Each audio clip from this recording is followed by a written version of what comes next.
The truth of the share market channel में आपका स्वागत है। मैं भुवनेश अग्रवाल। नमस्कार दोस्तों। बाजार में फिलहाल आज थोड़ा स्टेबिलिटी है। आईटी सेक्टर को दबाने की कोशिश की जाती है लेकिन दब नहीं पाता है। ये अकेला सेक्टर है और एक कॉरपोरेट बैंक और आईटी बैंकों में, प्राइवेट बैंक और प्राइवेट बैंक में भी कॉरपोरेट बैंक्स, इनमें जान नजर आती है। ये शेयर बहुत मजबूती पर है इनको काफ़ी ठीक है। बाजार है, देखिए दोनों तरह की बातें होंगी। कुछ लोग बेच के कमाते हैं, कुछ लोग खरीद के कमाते हैं और कुछ लोग दोनों साइड से कमाते हैं। पहले बेच देते हैं हाई रेट पे पहुंचते ही। मान लीजिए HDFC बैंक 1900 रुपये क्रॉस करेगा, 1900 भेज देंगे तो 2-5-7 दिन बाद में वो 1800 आएगा, 1850 आएगा, कवर कर लेंगे। लेकिन ये बात इन्वेस्टर, जो लॉन्ग टर्म इन्वेस्टर हैं, जो जेन्युइन इन्वेस्टर्स हैं, उनको नहीं करना चाहिए ऐसा। तो खैर चलता रहता है बाजार में। आईटी में भी चलेगा। कोई भी शेयर जिगजैग करता हुआ ऊपर जाता है, कोई भी सेक्टर जिगजैग करता हुआ ऊपर जाता है, एकदम से लंबवत ऊपर नहीं जाएगा, चाहे वो अमेरिका की मार्केट हो चाहे इंडिया की मार्केट हो। तो मैं अब आज शेयर तो खैर मैंने काफ़ी रिकमेंड कर दिए हैं, काफ़ी कम से कम 200 शेयरों का डिटेल्ड एनालिसिस मैं आपसे कर चुका हूँ और कुछ को रिपीट भी कर चुका हूँ, ताकि आपको नए जो परिवर्तन आते हैं उन परिवर्तनों को दिखाते हुए मैं आपको कुछ न कुछ कर सकूँ। तो दोस्तों, ऐसी सूरत में मैं आज आपको ये बताना चाहूँगा, जो बातें आपको कोई नहीं बताता है वो मैं बताता हूँ। मैं आज भी वो बातें बताऊँगा जो आपको कोई नहीं बताएगा। जनरल तो क्या कोई भी कह देगा अच्छे शेयर खरीदो, लेकिन अच्छे कौन से, रिकॉर्ड क्या रहा है अच्छे शेयर का, किसको अच्छा प्रज्यूम करोगे आप, अच्छे की डेफिनेशन क्या है। हालांकि थोड़ी बहुत समय के हिसाब से परिवर्तन आते हैं इस बात के। तो मैं आज आपको ये समझाऊंगा कि शेयर बाजार से अगर आपको एक लंबा पैसा कमाना है, करोड़ों रुपया कमाना है, आप ये मत सोचिए कि आपके पास में आज 2 लाख रुपए, तो आप 2 करोड़ रुपए नहीं कमा सकते। नहीं कमा सकते आप, 100% कमाएंगे। आई एम श्योर, मैंने कमाया है, बशर्ते आप कुछ एथिक्स को फॉलो करते हुए चलें इस बाजार में। इंट्राडे ट्रेडिंग, सट्टेबाजी, इनमें ना पड़े। इनमें आने जाने कुछ भी नहीं है। छोटे आदमी कुछ नहीं कमाते हैं, बल्कि छोटे आदमियों का माल बॉम्बे वाले खींच ले जाते हैं, बॉम्बे वाले खाली निकालेंगे। तो ऐसी सूरत में यानी छोटे लोगों का माल बड़े लोगों की जेब में जाता रहता है और कुछ भी नहीं है। और सेबी का सर्वे है कि 90%, बल्कि मैं ये कहता हूँ 95% traders in F&O and intraday और trading activities are loser, are net loser. तो अब चलते हैं। देखिए, बाजार को 2 हिस्सों में बांटना चाहिए। एक तो शॉर्ट टर्म एक्टिविटीज और एक लॉन्ग टर्म एक्टिविटीज। तो शॉर्ट टर्म एक्टिविटीज को कौन चलाता है? ऑपरेटर चलाता है, चलाएगा। लॉन्ग टर्म में भी ऑपरेटर ही, लेकिन ऑपरेटर लॉन्ग टर्म में फंडामेंटल्स के हिसाब से चलाता है और शॉर्ट टर्म में आज खरीदा कल बेचा, परसों खरीदा कल बेचा, उसको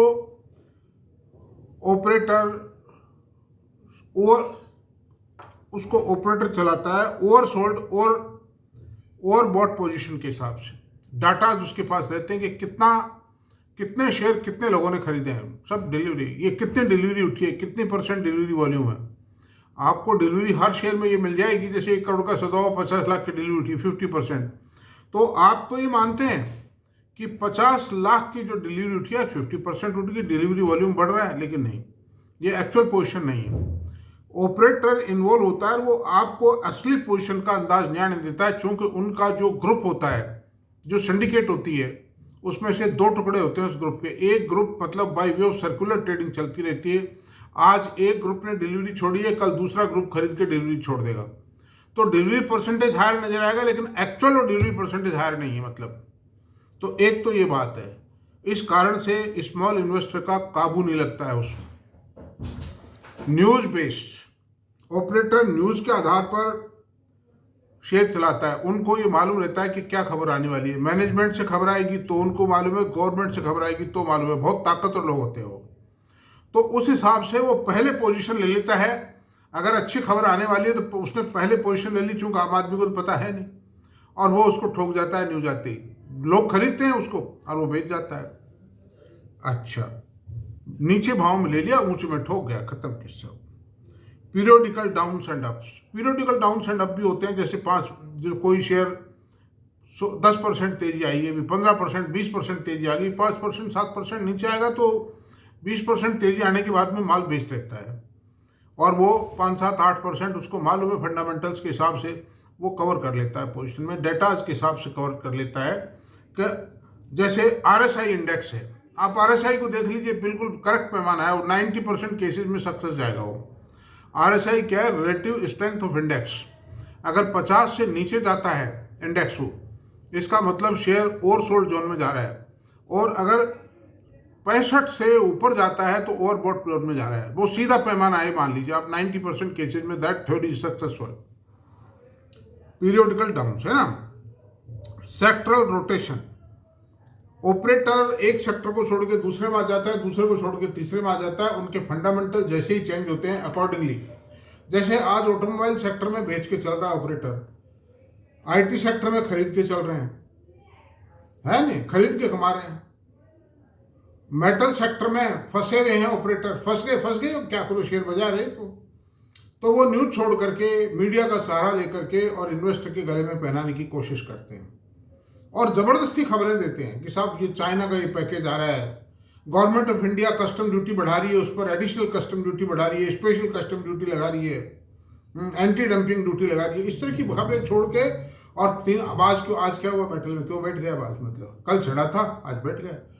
एक साल से 8900 का जो बेस है मेटल इंडेक्स का, वही है, गिर रहा है, 93 से गिर के 8900 आ गया मतलब। तो कुछ सेक्टर ऐसे हैं। अच्छा, अब फंडामेंटल्स की बात करते हैं। फंडामेंटल शेयर कैसे चढ़ते हैं और कैसे एक्ट करते हैं, कैसे बिहेव करते हैं। Product and technology, share product and technology के हिसाब से शेयर चलता है। क्वालिटी रिजल्ट्स, क्वार्टरली रिजल्ट्स कैसे आ रहे हैं कंपनियों के, उस हिसाब से लॉन्ग टर्म में चलेगा। कौन काल में मैनेजमेंट क्या बोलता है, उसको मार्केट ऑब्जर्व करता है। प्रोडक्ट एंड टेक्नोलॉजी की कौन से अडॉप्ट कर रहा है, कौन सा प्रोडक्ट ला रहा है, फॉरवर्ड इंटीग्रेशन कर रहा है, बैकवर्ड इंटीग्रेशन कर रहा है, एक्सपेंशन कर रहा है, डाइवर्सिफिकेशन कर रहा है। These are the factors which decide the price of the share and decide the fact in the long term.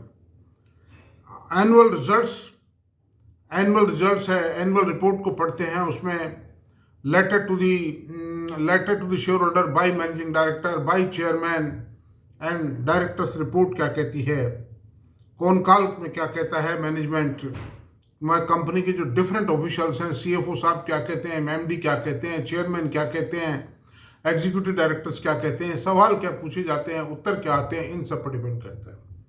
आप कोई भी शेयर खरीदें, मेरी एक ही रिक्वेस्ट है कि कौन काल उसकी जरूर पढ़ लिया करें। लेटेस्ट कौन काल पढ़ लीजिए, that will give a clear direction to you. और उसको बहुत गहराई से पढ़ने की आवश्यकता है, ये नहीं खाली राम किताब मतलब कोई भजन की किताब की तरह से पढ़ जाए आप। कैपेक्स प्लान, कंपनी का कैपेक्स प्लान क्या है और कंपनी क्या करने जा रही है उस कैपेक्स से, इस पर भी बहुत कुछ डिपेंड करता है। और गवर्नमेंट पॉलिसी क्या है उसके बारे में, सरकार की नीतियां भी बदलती हैं, सेक्टर के बारे में बदलती हैं, कंपनी के प्रोडक्ट के बारे में बदलती हैं। तो ये सारी चीज़ें लॉन्ग टर्म में किसी भी प्रोडक्ट की प्राइसेस को, किसी भी कंपनी के शेयर की प्राइसेस को तय करती हैं, चढ़ाती या गिराती हैं। जैसे पावर सेक्टर के शेयर थे, मैं एग्जांपल देता हूं। यूपीए गवर्नमेंट के पार टाइम मरे पड़े थे, इंफ्रास्ट्रक्चर के शेयर मरे पड़े थे, L&T जैसा शेयर 800 रुपये आ गया था। लेकिन गवर्नमेंट ऑफ इंडिया, नई गवर्नमेंट बदली, नई गवर्नमेंट ने बहुत डायनेमिक वर्क किया और उसने पावर सेक्टर को एक नई जिंदगी दी, नई जान दी। डिफेंस सेक्टर का तो कोई नामो निशान ही नहीं था मतलब। तो उसमें बहुत बड़े परिवर्तन आए और उसी के कारण इन शेयर बाजारों में जो डोमेस्टिक इकोनॉमी थी उसमें तेजी आई। Infrastructure, power, defence and electric vehicles. Electric vehicle हालांकि अभी ठंडा पड़ा है लेकिन रिवाइवल हो जाएगा थोड़े टाइम में। तो ये गवर्नमेंट पॉलिसी के ऊपर भी बहुत कुछ डिपेंड करता है कि गवर्नमेंट किसको फोकस देती है, किसको प्रायोरिटी देती है। मेटल सेक्टर पर भी इंपोर्ट एक्सपोर्ट पॉलिश का बहुत फर्क है। लेकिन सवाल यही है कि चाइना मेटल का सबसे बड़ा जो मैन्युफैक्चरर है वर्ल्ड में, वो चाइना है। और चाइना की इस वक्त हालत बहुत ख़राब है। वो अपने प्रोडक्ट को इंटरनेशनल मार्केट में किसी भी रेट पर बेचना चाहते हैं। अभी मेटल में जो रेट कस्टम जो एंटी डंपिंग ड्यूटी लगाने की बात भी है, उसके बारे में बताऊंगा। अगर 5% ड्यूटी बढ़ा भी दी, पहली बात तो बढ़ा नहीं पाएंगे क्योंकि गवर्नमेंट ऑफ इंडिया के प्रोजेक्ट की कॉस्ट बढ़ जाती है। एक्चुअल यूज़र जो है, एंड यूज़र जो है, इंडस्ट्री है, इंफ्रास्ट्रक्चर है, इन प्रोजेक्ट की कॉस्ट बढ़ेगी, कंपनी की कॉस्ट बढ़ेगी, प्रोडक्शन की कॉस्ट बढ़ेगी, देश में इन्फ्लेशन आएगा। तो पहली बात तो बढ़ाएंगे नहीं, विरोध बहुत होगा। बढ़ा भी दिया तो ज़्यादा से ज़्यादा 5% बढ़ाएंगे। वो 5% चाइनीज अपनी माल की और कीमत घटा देंगे, वो बेचेंगे इसी कीमत पे। बढ़ा दो साहब, ठीक है, हम इसको एडजस्ट कर लेते हैं, इसमें कोई दिक्कत नहीं, आप तो माल ले लो हमारा किसी तरह। वो तो टोटल बैन ही लगाया जाए, एक कैप तय कर दी जाए, साहब पर मंथ इतना चाइनीज स्टील इंडिया में, इससे ज़्यादा नहीं आने देंगे हम। वो पॉसिबल नहीं है तो वैसे महंगा हो जाएगा, शॉर्टेज क्रिएट होगी। A artificial shortage of the product will take place in the country and consequently the project prices will go up and government of India has to bear the higher cost. क्योंकि सबसे major consumer railway के अंदर है। Railway है, infra projects हैं government के, bridges हैं, इन सब में मतलब स्टील की डिमांड बहुत ज़्यादा है, स्टील का कंजम्पशन बहुत ज़्यादा है, and ultimately it will create a burden on the government. तो गवर्नमेंट इस बात को भी देखेगी बढ़ाते समय। इसलिए दोस्तों, ये तो पोजीशन रही है, पहला पॉइंट तो ये रहा।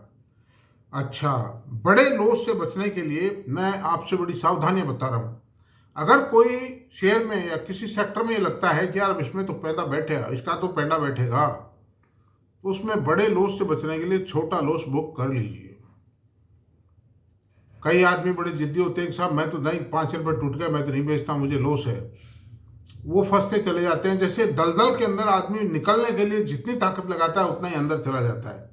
इन दी सेम वे शेयर बाजार के अंदर भी आप एवरेज करेगा वो आदमी, फिर पैसा फंसता चला गया, वो शेयर टूटता चला जाता है। जब तक उस सेक्टर की हालत नहीं सुधरेगी, फंडामेंटल नहीं सुधरेंगे, तब तक उस शेयर का सुधरना बहुत मुश्किल होता है। और एक बार आप दलदल में चले गए तो कोई पता नहीं वो दलदल में गया हुआ आदमी जिंदा निकलेगा या मरा हुआ निकलेगा। ज़्यादातर तो मरे हुए निकलेंगे, क्योंकि निकाल ही नहीं सकते उस आदमी को। जो आपकी हेल्प करने वाली पावर है, निकालने वाले, वो भी कैसे पहुंचे दलदल में, जा ही नहीं सकते। पानी में तो चले जाएंगे स्विमिंग करके, या नाव के जरिए चले जाएंगे, किसी में चले जाएंगे, बट दलदल में कैसे जाए। तो यही द सेम पोजिशन है। ऑलवेज टेक्नोलॉजी, हमेशा हाई टेक्नोलॉजी शेयर्स में इन्वेस्ट कीजिए। इतिहास बताता है शेयर बाजार का कि पिछले 20 सालों के अंदर अगर कोई शेयर होल्डर्स को पैसा दिया है तो टेक्नोलॉजी ने दिया है पैसा। चाहे वो ऑटोमोबाइल की टेक्नोलॉजी थी, चाहे इंफॉर्मेशन टेक्नोलॉजी थी, चाहे टेलीकम्युनिकेशन सिस्टम की टेक्नोलॉजी थी,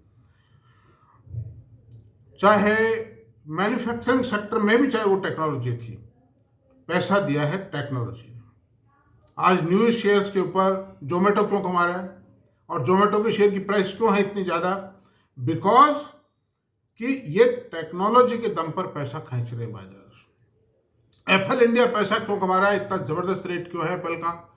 कि वो टेक्नोलॉजी की बदौलत बिजनेस कैप्चर करते चले जा रहे हैं। इंडिया मार्ट इंटरमैश, इसने भी वंडरफुल मतलब काम किया है। तो अंडर दी सर्कमस्टेंसेस दोस्तों, मैं एक ही बात कहूँगा कि invest in the high technology successful companies. जैसे अमेरिका की कंपनीज हैं। आज अमेरिका की ताकत क्या है? अमेरिका की ताकत है टेक्नोलॉजी, रिसर्च एंड डेवलपमेंट। और अमेरिका की 10 कंपनियां हैं जिनके मैं नाम बताता हूं। माइक्रोसॉफ्ट, गूगल, एप्पल, और साहब आपके अमेजॉन है, टेस्ला है, मेटा है। ये जो कंपनियां हैं ये अमेरिका के आर्थिक सशक्तिकरण की का आधार है। These companies are the basic power to strengthen the American economy. पूरे दुनिया से पैसा खींच रही है ये कंपनी अपनी टेक्नोलॉजी के बदले पर। कोई कॉम्पिटिटर पनपता नहीं, और पनपता भी उठ नहीं पाता है इनके सामने, क्योंकि इनका R&D बहुत स्ट्रांग है। ये और प्रोडक्ट ले आते हैं, कुछ ना कुछ उनको और कर देंगे। आप बताइए, फेसबुक है, और आपके ये जो व्हाट्सएप है, और इंस्टाग्राम है, इन्होंने डाकघरों को निपटा दिया, चिट्ठी पत्री आना ही बंद हो गई। मैं आपसे बताऊँ, टेक्नोलॉजी की ताकत है ये। तो उनमें इन्वेस्ट कीजिए। इस तरह की मेरा इन्वेस्टमेंट अमेरिकन शेयर्स में है, मतलब यूएस की इस तरह की कंपनियों में है, मतलब मेरा इन्वेस्टमेंट वहाँ भी है, मतलब यहाँ भी है वहाँ भी है। तो वो उसका कारण सिर्फ एक ही है, मैंने जो, और I have got a handsome appreciation in these shares because the technology is there.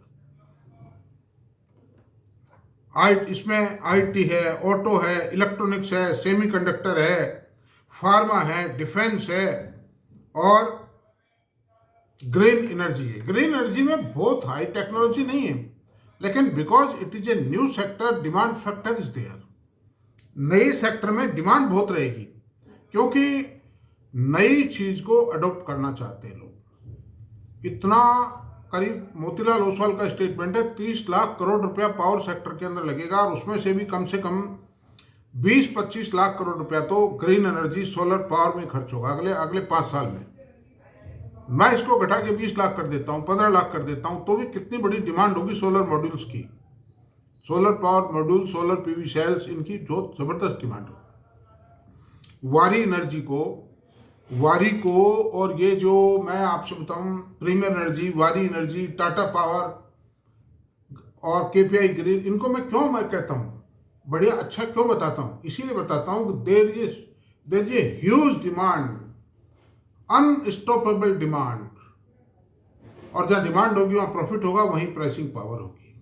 इन सब कारणों से दोस्तों इन शेयरों पर कंसंट्रेशन कीजिए। और बताऊंगा मैं भी आपको, 2-3-4 मिनट का समय और लूंगा इस वीडियो में। नए सेक्टर में इन्वेस्ट करें, बशर्ते टेक्नोलॉजी मैनेजमेंट अच्छा हो। मैं एक ही बात कहता हूं कि पैसा वहां लगाइए जहां मैनेजमेंट स्ट्रांग हो, टेक्नोलॉजी हो, ब्रांड हो। आज वरुण बेवरेज क्यों चला? ब्रांड के कारण चला। रिलायंस भी कोल्ड ड्रिंक बेचता है, चलती है क्या उसकी? कहीं देखी, सुना कहीं नाम? कहीं नहीं सुना। सस्ती भी दे लो चाहे आप, लेकिन बाजार में ब्रांड बिकेगा। या तो ब्रांड एस्टेब्लिश कर जाए अपनी क्वालिटी के कारण, या ऑलरेडी ब्रांड हो, मतलब फॉरेन ब्रांड हो, डोमेस्टिक ब्रांड हो, कोई भी ब्रांड एस्टेब्लिश ब्रांड हो, वो चलेगा। अच्छा, metal, textile, petrochemical, PSU banks, इनसे बच के रहे आप। ठीक है, पीएसयू बैंकों में कुछ लोगों ने कमा लिया सस्ते शेयरों में, लेकिन आगे इनके चल पाने की संभावना बहुत कमजोर है, because they are not technology friendly banks. They are not, इनके पास जो नई बिजनेस रिसर्च है ना, उसका बहुत बड़ा अभाव है, और ये जो लोन देते हैं उसमें खतरा हमेशा बना रहता है। फिर दूसरी बात है, इनकी कुछ व्यवस्थाएं भी है। ये सरकारी बैंक है, सरकार की नीतियों के अनुसार इनको कुछ लोन भी देने पड़ते हैं, गवर्नमेंट के ऑब्लिगेशंस भी फुलफिल करने पड़ते हैं। वो गवर्नमेंट ऑब्लिगेशन ही हो गया, तो जिस आदमी को प्राइवेट बैंक लोन नहीं देगा, सरकारी उसको दे देता है, सरकार के आदेश से देना पड़ेगा उसको, ये बात है। अब मैं आपसे बताता हूँ, देखिए टेक्नोलॉजी में नॉन टेक्नोलॉजी शेयरों का कंपैरिजन करके बताता हूँ। 4 शेयर मैंने टेकअप किए हैं। एचडीएफसी बैंक का रेट आज के 20 साल पहले 22.76 था। After making adjustment of split and bonus है, वो चारों शेयरों की रेट बताऊंगा मैं आपको। 20 साल पहले एचडीएफसी बैंक का रेट था 22.76 आता है, वन पेड अप शेयर का रेट। आज की तारीख में 1818 रुपये है। कितना टाइम हो गया? 1818 अपॉन 22.76,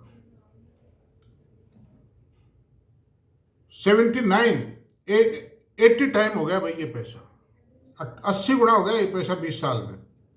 टाटा स्टील 8.56 था, 141 रुपये आज की तारीख। तो 141 अपॉन 8.56, 25 गुना हो पाया खाली। कहाँ तो 800 गुना, कहाँ तो 80 गुना, कहाँ 8 गुना, पर कहाँ 25 गुना। अच्छा, इन्फोसिस 1932 रुपये आज की तारीख में, और 20 साल पहले था 99 रुपीज। ये 195 गुना हो गया, 19.5 गुना हो गया, 19.5 गुना हुआ ये पैसा। तो टाटा स्टील 25 गुना नहीं हुआ। टाटा स्टील का बताता हूँ, 141 बटा 8.56, टाटा स्टील 16 गुना हुआ है, और इन्फोसिस 20 गुना हुआ है। RIL का रेट था 38 रुपये 91 पैसे। 38 ये after making adjustment of all the bonus and rights है, मतलब ये 38.91 नहीं, ये है 1228 आज का रेट अपॉन 38.91, ये दोस्तों 31.50% हो गया।